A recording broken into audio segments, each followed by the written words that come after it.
శ్రీ వారాహీదేవి నమోస్తుతే. శ్రీమాత్రే నమః. అందరికీ నమస్తే అండి. Welcome back to our channel. ముందుగా మీ అందరికీ కూడా వారాహి నవరాత్రి శుభాకాంక్షలు. గుప్త నవరాత్రుల పేరుతో మనం జరుపుకునే ఈ వారాహి నవరాత్రులను మీరందరూ కూడా మీ శక్తికి తగ్గట్టుగా, మీ భక్తికి తగ్గట్టుగా మీరందరూ కూడా ఆచరించాలని మనస్ఫూర్తిగా కోరుకుంటున్నాను.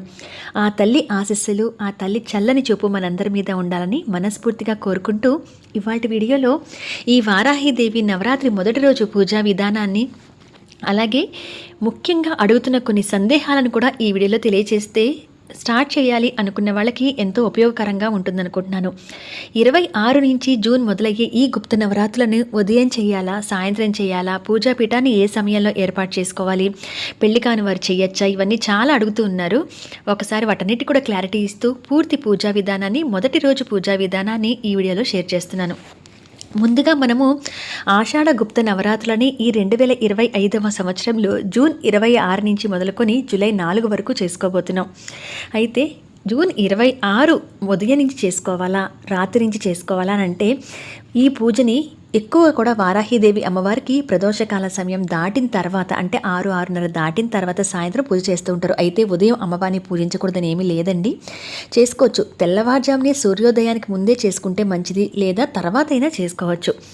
ముఖ్యంగా పూజా పీఠాన్ని ఎప్పుడు పెట్టుకోవాలనంటే తొలి రోజు, అంటే ఆషాఢ శుద్ధ పాడ్యమి రోజు మీరు పూజా పీఠాన్ని ఎప్పుడు ఏర్పాటు చేసుకోవాలనంటే మీరు ఉదయం నుంచే పూజను మొదలు పెడుతుంటే ఉదయమే పీఠాన్ని ఏర్పాటు చేసుకోండి. కలశం అఖండ దీపం లేకుండానే సులువుగా ఇక్కడ నేను పూజా విధానాన్ని చూపిస్తున్నాను. ఈ విధంగా పూజా పీఠాన్ని ఏర్పాటు చేసుకున్నట్లయితే మీరు అప్పుడే పూజని ప్రారంభిస్తున్నట్లయితే మీరు పూజను మొదలుపెట్టి సాయంత్రం కూడా మళ్ళీ దీపారాధన చేసుకొని అమ్మవారికి పూజన చేసుకోవాలి. ఒకవేళ మేము సాయంత్రాలు పూజన చేసుకుంటామంటే ఉదయం నుంచి కూడా ఈ పూజాపీఠాన్ని అలంకరణ చేసుకోవడం, ఎక్కడైతే పూజాపీఠాన్ని ఏర్పాటు చేస్తున్నారో అక్కడ ఈ విధంగా నేల మీద కూడా శుభ్రం చేసి ముగ్గు పెట్టుకోవటం, అక్కడ పూజాపీఠాన్ని పెట్టుకోవటం, ఈ ఏర్పాట్లన్నీ అయితే సాయంత్రం లోపల చేసుకోవచ్చండి. మీరు ఎప్పుడైతే ఈ విధంగా అయితే అలంకరణ అంతా కూడా చేసి పెట్టుకోవచ్చు. మీరు ఉదయం చేస్తున్నట్లయితే ముందు రోజు కూడా ఇవన్నీ సిద్ధం చేసుకోవచ్చు. సాయంత్రం మొదలు పెడుతున్నట్లయితే 26 రాత్రి మీరు పొద్దునంతా కూడా ఈ చిన్న చిన్న ఏర్పాట్లన్నీ చేసి పెట్టుకొని పీఠాన్ని ఏర్పాటు చేయడం అంటే అమ్మవారి పటాన్ని మనం ఇక కదిలించకుండా పెడుతున్నాము అంటే ఇక అక్కడి నుంచి పూజ మొదలైనట్టే. ఇక అక్కడి నుంచి అమ్మవారి పూజా పీఠాన్ని ఉద్వాసన చెప్పే వరకు కూడా కదిలించకూడదు. ఇక్కడైతే పూజ మీద, ఈ పూజా పీఠం మీద ఈ విధంగా నేను క్లాత్ అయితే వేసుకొని పైన మరొక పీట పెట్టుకుంటున్నాను. మీకు ఇంత పెద్ద పీట లేకపోతే మీ దగ్గర ఉన్న పీటని అయితే తప్పనిసరిగా పసుపు రాసి బియ్యపిండితో ముగ్గులు పెట్టి అప్పుడు అలంకరణ చేసి అమ్మవారికి ఆసనాన్ని ఏర్పాటు చేస్తున్నాము అని అంటే ఒకసారి ఈ విధంగా ఒక తమలపాకు కానీ లేదా ఒక అరిటాకు కానీ తీసుకుని ఒక క్లాత్ మీద కానీ మీరు బియ్యం పోసి పసుపు కుంకుమ వేసి అమ్మవారిని స్థాపన చేస్తున్నారు అని అంటే ఇక పూజాపీఠాన్ని పూజకి సిద్ధం చేసినట్టే. ఇక అక్కడి నుంచి అమ్మవారిని కదిలించకూడదు. కాబట్టి మీరు ఉదయం పూజ చేసినట్లయితే అప్పుడు అమ్మవారి పటాన్ని పెట్టుకోండి. లేదా సాయంత్రం నుంచి మీరు పూజ మొదలు పెడతాము, ఉదయం అంతా ఏం చేయట్లేదు అనుకుంటే కనుక మీరు ఈ పీట అంతా అలంకరణ చేసి పెట్టుకోవచ్చు. కానీ అమ్మవారి చిత్రపటాన్ని పూజ మొదలు పెట్టబోయే ముందు మాత్రమే ఈ విధంగా ఇక పెట్టండి. ఇక ఒకసారి అమ్మవారి పూజ పటాన్ని అక్కడ పెట్టారు అని అంటే ఇక ఉద్వాసన చెప్పే వరకు కూడా పటాన్ని అయితే కదిలించము. దాన్ని బట్టి మీరు ఉదయం చేస్తారా సాయంత్రం చేస్తారా ఆలోచించుకొని దాని ప్రకారం మొదలు పెట్టుకోండి. తొలి రోజు కాబట్టి ఈ సమస్య చాలా మంది అడిగారండి. 26 ఉదయం చేయాలా సాయంత్రం చేయాలి, నీకు ఒక క్లారిటీ వచ్చింది అనుకుంటున్నాను. అలాగే మామిడి తోరణాలు, మామిడి ఆకులు దొరికితే కనుక తప్పనిసరిగా పూజలో పెట్టుకోండి. ఇంటి గుమ్మానికి కూడా కట్టండి. తొలి పూజ రోజు నుంచే గుమ్మం ముందు తప్పనిసరిగా గుమ్మాన్ని అలంకరణ చేసి ఇంటి ముందు కూడా బియ్యపిడితో ముగ్గులు వేసి అలంకరణ చేసి ఉండాలి. మనం ఏ పూజ చేసినా తొలి పూజ ఆ గణపతికి చెందాలి. స్వామివారికి ఈ నవరాత్రులు కూడా ఎటువంటి విఘ్నాలు లేకుండా అమ్మ పూజని ఆచరించేలా చూడమని ముందుగా వినాయకునికి విన్నయించుకోవాలి. కాబట్టి పసుపు వినాయకుని పెట్టుకోవచ్చు, లేదా ఈ విధంగా చిన్న విగ్రహాలు కానీ లేదా చిన్న చిత్రపటం కానీ పక్కన ఉంటే పెట్టుకోవచ్చు. ఇక్కడ నేను వినాయకుని విగ్రహం అయితే పెట్టుకున్నాను. అమ్మవారికి చక్కని పూలమాలతో అలంకరణ చేసుకోండి. ఒకవేళ మీ దగ్గర పూలమాల లేకపోతే విడి పూలైన అమ్మవారి చిత్రపటానికి అలంకరణ చేసుకోండి. ఇక్కడ విగ్రహం కూడా ఉంటే పెట్టుకోండి. విగ్రహాన్ని మాత్రం మనం అలంకరణ చేసుకోవచ్చు, అభిషేకాలు చేసుకోవచ్చు. మరి అభిషేకాలు చేస్తే శుద్ధి చేయాలి కాబట్టి అమ్మవారి చిత్రపటాన్ని కదిలించద్దు. ఈ విగ్రహం ఉంటే కనుక మీ దగ్గర విగ్రహాన్ని మనం కదిలించవచ్చు. అభిషేకం చేస్తే మరి శుద్ధి చేయాలి కదా. సో కాబట్టి విగ్రహాన్ని కదిలించుకోవచ్చు, కానీ అమ్మవారి చిత్రపటాన్ని మాత్రం ఒకసారి అలా బియ్యం వేసి పసుపు కుంకం వేసి పెట్టామంటే ఉద్వాసన చెప్పే వరకు కదిలించకూడదు. అక్కడే ఉంచి కావాలంటే మీరు పూలమాలలు మార్చుకోవటం, గాజుల మాల కావాలంటే వేసుకోవటం, మరి ఇంకేదైనా మాల వేసుకోవాలన్నా అక్కడ మాత్రమే చిత్రపటాన్ని ఉంచి వేసుకోవాలి. పక్కకి మాత్రం తీయకూడదు.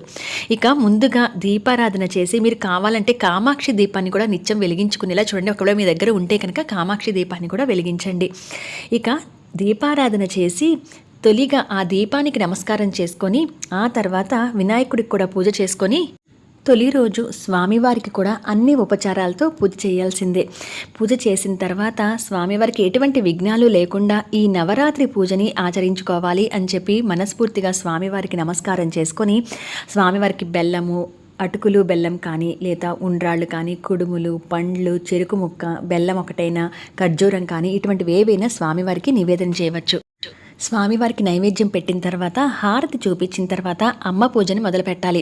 వారాహీదేవి నవరాత్రులని ప్రతి ఒక్కళ్ళు కూడా ఆచరించచ్చండి. అమ్మవారి రూపం ఉగ్రరూపంగా ఉంటుంది, వారాహ ముఖం కలిగి ఉంటుందని అనుకుంటారు, కానీ తల్లి ఎప్పుడూ కూడా శాంతి స్వరూపిణే. లలితాదేవి అమ్మవారికి సర్వ సైన్యాధ్యక్షురాలిగా అమ్మవారు ఉంటారు. అమ్మవారు తొలి రోజు మీరు విగ్రహం ఉంటే కనుక ఈ విధంగా పసుపు కుంకుమలతో శుభానికి సూచికగా చెప్పబడే ఈ పసుపు కుంకుమతో అమ్మవారికి అభిషేకం చేసుకోండి.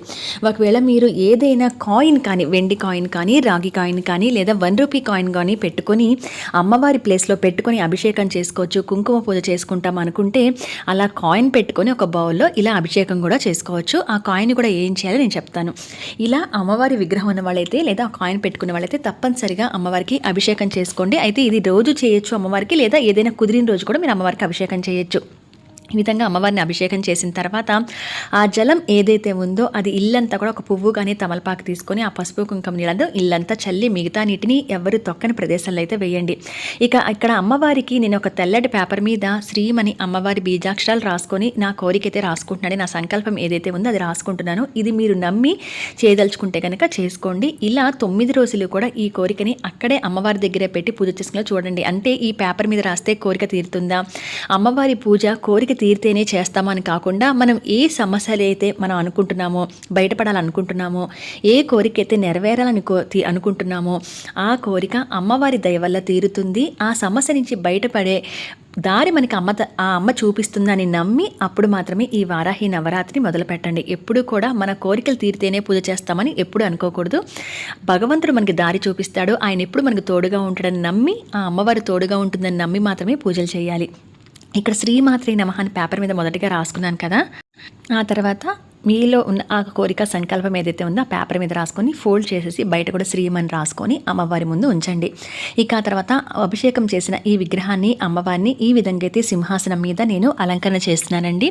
మీరు విగ్రహం ఉన్న వాళ్ళైతే అమ్మవారికి చీరలాగా డ్రాప్ చేయొచ్చు, లేదా ఏదైనా పూలమాలతో కానీ ఏదైనా చిన్న చిన్న అమ్మవారికి ఉపయోగించే నగలతో కూడా అమ్మవారికి అలంకరణ చేయొచ్చు. మరి ఈ మొదటి రోజు జూన్ 26వ తారీఖు గురువారం నాడు ఆషాఢ శుద్ధ పాడ్యమి మొదటి రోజు, అమ్మవారి వారాహి నవరాత్రిలో మొదటి రోజు నేను పంచగవ్య దీపం వెలిగించుకుంటున్నాను. అలాగే అమ్మవారికి పూజలో నిమ్మకాయలు అనేవి మీరు పూజలో పెట్టుకోండి. ఒకవేళ ఏ కాయిన్ లేదో, విగ్రహం లేదనుకుంటే ఈ నిమ్మకాయకి ప్రతిరోజు కూడా మీరు కుంకుమ పూజ చేసుకునే ఏర్పాటు కూడా చేసుకోవచ్చు. ఒక బౌల్లో కానీ ఒక పెద్ద ప్లేట్లో కానీ ఈ నిమ్మకాయని పెట్టుకుంటే 9 రోజులు కూడా ఈ నిమ్మకాయ దగ్గరే మీరు కుంకుమ పూజ కూడా చేసుకోవచ్చు. మరి ఈ రోజున అమ్మవారికి ఇప్పుడు కూడా ఇన్ని దీపాలు వెలిగించడం లేదు. మీ భక్తి శ్రద్ధలకు తగ్గట్టుగా, మీకుండే వీలుకు తగ్గట్టుగా మీరు ఎన్ని దీపాలైనా కళకళలాడుతూ అమ్మవారికి వెలిగించుకోవచ్చండి. ఇక్కడ మొదటి రోజు పంచగవ్య దీపాన్ని నేను వెలిగిస్తున్నాను. ఎందుకు పంచగవ్య దీపం వెలిగిస్తున్నాను అంటే, పంచగవ్యాలు అంటే గోక్షీరం ఆవు పాలు, గోఘ్రతం ఆవు నెయ్యి, గోదధి ఆవు పెరుగు, గోమూత్రం ఆవు మూత్రము, గోమయం ఆవు పేడ, ఇలా చంద్రుడు, సూర్యుడు, వాయుదేవుడు, వరుణుడు, అగ్నిదేవుడు, ఇలా 5గురికి పంచభూతాలకి గుర్తుగా ఇలా గోక్షీరం, గోఘ్రతం, గోదధి, గోమూత్రం, గోమయం ఇలా 5గిటిని కలిపి పంచగవ్యాలు అంటారు. గోమాతను పూజిస్తే మనము లక్ష్మీదేవిని పూజించినట్టే. కాబట్టి మీరు అమ్మవారిని పూజిస్తున్నామంటే లక్ష్మీదేవిని ఆరాధించినట్టే. ఒకవేళ మీ దగ్గర వారాహీదేవి అమ్మవారి చిత్రపటం లేకపోతే లలితాదేవి అమ్మవారి చిత్రపటం పెట్టుకోండి, లేదా లక్ష్మీదేవి అమ్మవారి రూపంలో కూడా ఈ నవరాత్రి పూజను చేసుకోవచ్చు. దుర్గాదేవి రూపంలో కూడా నవరాత్రి పూజను చేసుకోవచ్చు. మరి గోమాతను పూజిస్తే 3 కోట్ల మంది దేవతల్ని పూజించిన ఫలితం దక్కుతుంది. కాబట్టి అలా తయారు చేసిన ఈ పంచగవ్య దీపాన్ని మొదటి రోజు నేను వెలిగించుకుంటున్నాను. దీంట్లో ఆవు నెయ్యి పోసి కానీ లేదా నువ్వులను పోసి కానీ దీపాన్ని వెలిగించుకొని ఆ తల్లికి నమస్కారం చేసుకొని అమ్మకి ఎర్రటి పూలన్నా తెల్లటి పూలన్నా చాలా ఇష్టమని చెప్తారు. ఆ ఎర్రటి పూలతో అమ్మవారికి పూజన చేసుకోండి. అయితే తొలి 3 రోజులు అంటే ఈ నవరాత్రి 9 రోజుల్లో తొలి 3 రోజులు అమ్మవారు పార్వతీదేవి రూపంలోను, మధ్యలో 3 రోజులు లక్ష్మీదేవి రూపంలోను, చివరి 3 రోజులు సరస్వతీదేవి రూపంలో అమ్మవారు పూజలు అందుకుంటారట. అందుకని వారాహీదేవి అమ్మవారిని వారు వీరు అని లేకుండా ఎవరైనా పూజన చేసుకోవచ్చు. ఇక్కడ నేను చూపించింది మీకు వారాహి నవరాత్రి పూజా విధానం బుక్ అండి. ఈ బుక్ సంబంధించి పిక్స్ కూడా కొంతమందికి నేను ఇన్స్టాగ్రామ్లో అడుగుతుంటే షేర్ చేస్తున్నాను. మీకు ఎవరికైనా బుక్ దొరకకపోతే అమ్మవారి అష్టోత్తరాలు, వారాహి కవచము, వారాహి స్తుతి చదువుకోవాలి అని అనుకుంటే మీకు గూగుల్లో దొరుకుతుంది. ఒకవేళ మీకు ఈ బుక్స్ ఫొటోస్ కావాలి అని అంటే ఇన్స్టాగ్రామ్లో ఒకసారి నాకు మెసేజ్ చేసి బుక్స్ గురించి ఒక చిన్న కామెంట్ అయితే పెట్టండి. నేను అక్కడ మీకు కావాలంటే పిక్స్ షేర్ చేస్తాను. మీరు ప్రింట్ చేసినా లేకపోతే ఆ ఫోన్ దగ్గర పెట్టుకుని మీరు చదువుకోవడానికి వీలుగా ఉంటుంది. అమ్మవారికి దాంట్లో అన్ని ఉపచారాలతో 16 ఉపచారాలతో పూజని ఎలా చేయాలి, ఏ మంత్రాలు చదువుకోవాలి, అమ్మవారి అష్టోత్తరం ఏంటి, వారాహిదేవి స్తుతి ఏంటి, ముఖ్యంగా ప్రతిరోజు కూడా వారాహి కవచం ఉంటుంది. అది చదవగలిగితే అమ్మవారి నిజంగా ఆ కవచము నిజంగానే రక్షగా ఉంటుందట మనకి. అది చదవగలిగితే వారాహి కవచము ఇవన్నీ చదువుకుంటూ అమ్మవారికి పూజన చేసుకోవాలి. లేదా అమ్మవారి 12 నామాలు ఉంటే ఆ నామాలతో అయినా అమ్మవారికి పూజన చేసుకోవచ్చు. లేదా లలిత సహస్రనామాన్ని చదువుకోవచ్చు, మణిద్వీప వర్ణన చదవచ్చు. ఇవి చదువుకుంటూ కూడా అమ్మవారికి పూజన చేయొచ్చు. కనకదార స్తోత్రం వింటూ లేదా చదువుతూ పూజన చేయొచ్చు. మహాలక్ష్మాష్టకం ఇవన్నీ స్తోత్రాలు చదువుతూ అమ్మవారికి మంగళకరమైన వస్తువులతో కానీ, ఎర్రటి పూలతో కానీ, లేదా మనం చేతికి వేసుకునే మట్టి గాజులు, చిట్టి గాజులు, మంగళకరమైన వస్తువులు, లక్ష్మీ గవ్వలు, తామర గింజలు ఇటువంటి వాటిలతో లేదా మీ దగ్గర ఏ వస్తువులు ఉంటే వాటిలతో ఆ తల్లికి పూజన చేసుకోవాల్సి ఉంటుంది. మొదటి రోజు ఏ సమయంలో ఈ పూజని ఆచరించాలి అని అంటే మొదట్లో నేను చెప్పినట్టుగా ఉదయమే మీరు పూజన చేస్తాము, పూజాపీఠం పెట్టుకుంటాము అని అంటే పూజాపీఠాన్ని పెట్టుకొని మీరు ఉదయమే ఈ పూజంతా చేసుకొని సాయంత్రం వేళలో కూడా మళ్ళీ తప్పనిసరిగా అమ్మవారికి దీపారాధన చేయాలి. దీపారాధన చేసి చదవగలిగితే క్లుప్తంగా అష్టోత్తరం చదువుకొని పాలు లేదా పండు నైవేద్యం పెట్టాలి సాయంత్రం పూట కూడా. ఒకవేళ మీరు సాయంత్రాలు ఈ నవరాత్రి పూజా విధానాన్ని ఆచరిస్తుంటే ఉదయం వేళ కూడా మళ్ళీ ఒకసారి దీపారాధన చేసి అమ్మవారికి పాలు కానీ పండు కానీ ఏవైనా నైవేద్యం పెట్టి నమస్కారం మాత్రం తప్పనిసరిగా 2 పూట్ల దీపారాధన చేయాలండి. ఎందుకంటే అమ్మవారిని అతిథిగా పిలిచి మన ఇంట్లో అన్ని ఉపచారాలతో పూజ చేసి ఆసనం వేసి నవరాత్రి పూజన చేస్తున్నామంటే వచ్చిన అతిథిని ఆ విధంగా వదిలేయకూడదు కదా. అందుకనే అమ్మవారిని కూడా అలా భావిస్తూ మనము సాయంత్రం వేళలో పూజ చేసుకుంటే ఉదయం వేళలో కూడా దీపారాధన చేయాలి. ఉదయం వేళలో పూజ చేసినా సాయంత్రం పూట దీపారాధన చేయాలి. ఎందుకనంటే ఎప్పుడైతే మీరు ఈ కుంకుమ పూజ చేయడానికి లేదా అమ్మవారి స్తోత్రాలు చదువుకోవడానికి లేదా ఏదైనా స్తుతులు చదువుకోవడానికి మీకు ఎక్కువ సమయం ఏదైతే ఉంటుందో ఆ సమయంలో మొత్తంగా పూజని ఆచరిస్తూ మిగతా 2వ పూట దీపారాధన చేసి చదవగలిగితే అష్టోత్తరం లేదా అమ్మవారి ద్వాదశ నామాలు చేసుకుని నమస్కారం చేసుకున్నా సరిపోతుంది. కానీ 2 పూట్ల కూడా దీపారాధన చేయవలసి ఉంటుంది. ప్రతిరోజు కూడా మనం ఆచరించదగ్గది కుంకుమ పూజ అమ్మవారికి చాలా ఇష్టమట. మరి నిమ్మకాయ దగ్గర కానీ లేదా అమ్మవారి పాదాలు ఉంటే అమ్మవారి పాదాల దగ్గర కానీ లేదా ఒక తమలపాకు లేదా ఒక బౌల్ కానీ ప్లేట్ కానీ పెట్టుకొని నిత్యం కూడా అమ్మవారి స్తోత్రాలు లేదా లలితా సహస్రనామం చదువుకోగలిగితే అది ఇలా చదువుకుంటూ కూడా అమ్మవారికి కుంకుమ పూజన చేసుకోవాలి. ప్రతి నిత్యం కూడా మానకుండా కుంకుమ పూజ అయితే చేసుకోవాలండి. అది ఆడవాళ్ళందరికీ చాలా మంచిది. పెళ్ళైన వాళ్ళు తమకి సౌభాగ్యం కలకాల ఉండాలని కోరుకుంటారు. పెళ్లి కాని వాళ్ళు మంచి అబ్బాయి భర్తగా రావాలని. ఇప్పుడు చాలామంది అడుగుతుంది పెళ్లి కాని వాళ్ళు చేయొచ్చా అని. తప్పనిసరిగా అబ్బాయిలు అమ్మాయిలు ఎవరైనా పెద్దవారు మగవారు చేయొచ్చండి. ఈవెన్ వీడియోస్ కూడా చేస్తారు. అయితే వారు కుంకుమ పూజ చేయరు. మిగతా యథావిధిగా అమ్మవారికి పూలను సమర్పిస్తూ అక్షింతలు ఎరుపు అక్షింతలు కలుపుంచుకొని ఎరుపు అక్షింతలు ఇటువంటివన్నీ సమర్పిస్తూ కూడా ఆ తల్లికి ఎవరైనా పూజన చేసుకోవచ్చు. అయితే ముడుపుని కట్టుకోవాలి అనుకుంటే మీ కోరిక తీరాలి ఇలా ముడుపుని కట్టుకుంటాం అనుకుంటే నేను ముడుపుని 2 రకాలుగా ఎలా కట్టుకోవాలో చూపించానండి. మీరు ఒకవేళ అది నచ్చితే కనుక ఆ వీడియో లింక్ ఎండ్ స్క్రీన్స్లో ఇస్తాను, చెక్ చేయండి. ముడుపును ఆ విధంగా కట్టుకొని పూజ తొలి రోజు నుంచే మీరు ఎప్పుడైతే స్టార్ట్ చేస్తున్నారో ఆ రోజు నుంచే ముడుపును కూడా అక్కడ పెట్టుకొని పూజన చేసుకోండి. అమ్మవారు మొదటి రోజు ఉన్మత్త వారాహిగా పూజలు అందుకుంటారు. అయితే మనము అన్ని వారాహిల రూపంలో మనం పూజ చేయలేం కనుక క్లుప్తంగా ఆ తల్లిని శాంతి స్వరూపునిగా అతి సులభంగా పూజని ఆచరించవచ్చు. కలశం అఖండ దీపం అనేవి చాలా నియమనిష్టలుగా ఉండే మాత్రమే అటువంటివి పాటించాలి కనుక అవేమీ పెట్టుకోకపోయినా అతి సులభంగా అమ్మవారి చిత్రపటము లేదా విగ్రహం పెట్టుకొని పూజన చేయొచ్చు. అయితే ఇప్పుడు గురుమౌఢ్యమి ఉంది కదండి, స్టార్ట్ చేసాను. చాలామంది అడిగారు అమ్మవారి పూజ కన్నా కూడా ఏ మూఢములు గ్రహములు కానీ, నక్షత్రాలు కానీ, గ్రహాలు కానీ అమ్మవారిని ఎదిరించే శక్తి ఉండదు కదండి. అటువంటప్పుడే ఇంకా మనం అమ్మవారి పూజను చేసుకొని మనకుండే కష్టాల నుంచి బయటపడాలి. కాబట్టి ఇటువంటివి కొన్ని నోములు, వ్రతాలు మాత్రమే మొదలుపెట్టరు. కానీ ఈ నవరాత్రులు అనేవి సంవత్సరానికి ఒక్కసారి వస్తుంటాయి. కాబట్టి అమ్మవారికి సంబంధించి శక్తివంతమైన నవరాత్రులు, అమ్మవారిని పూజించడానికి అతి ముఖ్యమైన నవరాత్రులు కనుక ఎవ్వరూ మిస్ చేసుకోకుండా ఈ గుప్త నవరాత్రులని మీ అంతటా మీరే అతి సులభంగా చేసుకోవచ్చు. ఇక్కడ ప్రతిరోజు కూడా అమ్మవారికి మొదటి రోజు పెట్టవలసిన నైవేద్యం వచ్చేసి పాయసం, పొంగలి. ఇక్కడ నేను ఏ రోజుకి ఆ రోజు ఏ దీపం పెట్టుకోవాలి, ఏ నైవేద్యం పెట్టాలి నేను ముందుగానే మీకు షేర్ చేస్తూ వస్తానండి. ఒకవేళ మీరు ఏవైనా పదార్థాలు వండి పెట్టలేకపోతే మనకి పానకం మాత్రం, బెల్లం పానకం మాత్రం తప్పనిసరిగా అమ్మవారికి ప్రతిరోజు కూడా నివేదన చేస్తూ రండి. అవి చేయొచ్చు. చిలకడ దుంపలు, క్యారెట్ ఇటువంటివి కూడా అమ్మవారికి నివేదన చేయవచ్చు. చేసిన తర్వాత ప్రతినిత్యం కూడా అమ్మవారికి తాంబూలం పెడితే మంచిది. మొదటి రోజు కూడా అమ్మవారికి చీర, సారా పెట్టేవాళ్ళు ఉంటారు. లేదంటే జాకెట్ ముక్క, తమలపాకులు, 2 అట్టిపళ్ళు, గాజులు, పసుపు, కుంకుమ, పూలు ఇవన్నీ కూడా అమ్మవారికి ఇవ్వచ్చు. అమ్మవారికి ఇచ్చినవి మీరు వాడుకోవచ్చు. అదే ఎవరైనా ముత్తైదుకైనా తాంబూలంగా కూడా ఇవ్వచ్చు. అయితే సహజంగా అమ్మవారికి పెట్టినవి మనమే ఇంట్లో వాడుకుంటూ ఉంటాం. ఎవరైనా ముత్తైదుకు పిలిచి రోజుకొకరికి తాంబూలం కూడా కావాలంటే ఇవ్వచ్చు. ఇవి గుప్తంగా చేసుకునే నవరాత్రులు అన్నంత మాత్రాన ఎవరికి చెప్పకూడదనేం కాదండి. మీరు మరీ ఆడంబరాలకి పోకుండా మీ అంతటా మీరు అతి సులువుగా చేసుకునే నవరాత్రులని అర్థం. అయితే బయట ఒక ముత్తైదువుని పిలిచి వారు వారాహిదేవి స్వరూపంగా, అమ్మవారి స్వరూపంగా భావించి మీరు తాంబూలం ఇచ్చి వాళ్ళ చేత అక్షింతలు వేయించుకున్నా కూడా చాలా మంచి జరుగుతుంది. మరి ఉపవాసం ఉండాలా అని అంటే ఈ నవరాత్రులకి ఆరోగ్యం బాగుండి మేము రాత్రి వేళలో పూజ చేసుకుంటాం అనుకుంటే పాలు, పండ్లు ఇటువంటివి కొంచెం కొంచెంగా తీసుకుంటూ మితంగా మాట్లాడుతూ సాయంత్రం వరకు ఏమీ తినకుండా ఉండి, అంటే ఫుడ్ లాంటిది ఏది తీసుకోకుండా సాయంత్రం పూజ చేసుకొని అప్పుడు రాత్రికి భోజనం చేయటం. ఒకవేళ అలాంటిది ఏమీ మేము ఉండలేమండి అని అనుకుంటే కనుక అటువంటి వాళ్ళు ఉదయం, మధ్యాహ్నం భోజనం చేసినా సాయంత్రం మరొకసారి స్నానాన్ని ఆచరించి మీరు మామూలుగా యథావిధిగా ఈ నవరాత్రి పూజను చేసుకోవచ్చు. తిన్నంత మాత్రాన చేయకూడదని ఏం లేదు. అయితే నాన్ వెజ్ లాంటివి తినకుండా ఉండాలండి. సాత్వికమైన ఆహారం తీసుకోవాలి. అటువంటి ఆహారం తీసుకున్న వాళ్ళు సాయంత్రం వేళలో ఈ నవరాత్రి పూజను ఆచరించవచ్చు. ఉపవాసం ఉంటేనే చేయాలనైతే ఏమీ లేదు. మీరు మొదటి 3 రోజుల, చివరి 3 రోజుల, మధ్యలో 3 రోజుల, లేకపోతే అతి ముఖ్యమైన రోజు నవరాత్రులు ఇలా ఏమీ ఆలోచించకుండా మీరు ఎన్ని రోజులు ఎటువంటి అడ్డంకులు లేకుండా ఆచరించగలుగుతారో అన్ని రోజులు అమ్మవారికి చేసుకోవచ్చు. కాబట్టి ఒకసారి పూజాపీఠాన్ని పెడితే మాత్రం మళ్ళీ మళ్ళీ ఉద్వాసన చెప్పే వరకు మాత్రం కదిలించకూడదు. కాబట్టి అది ఒక్కటి ఆలోచించుకొని పెట్టుకోండి. లేదా మీరు నిత్య పూజా మందిరంలో కూడా అమ్మవారి చిత్రపటం లేదా విగ్రహాన్ని ఏర్పాటు చేసుకొని ఈ నవరాత్రి పూజను కూడా జరుపుకోవచ్చు. ఈ పంచగవ్య దీపాన్ని మొదటి రోజు కూడా ఇలా వెలిగించుకున్న వాళ్ళు అది పూర్తిగా కాలుతుందండి. ఒకవేళ మీరు పూజ మధ్యలో ఉండగా పూర్తిగా కాల మీరేమి కంగారు పడద్దు.